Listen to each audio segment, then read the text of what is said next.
I'll be here for you. Hey, want to hear my impression of you in about 3 seconds?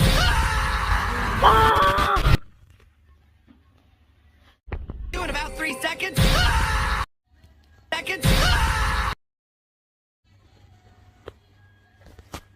Uzay.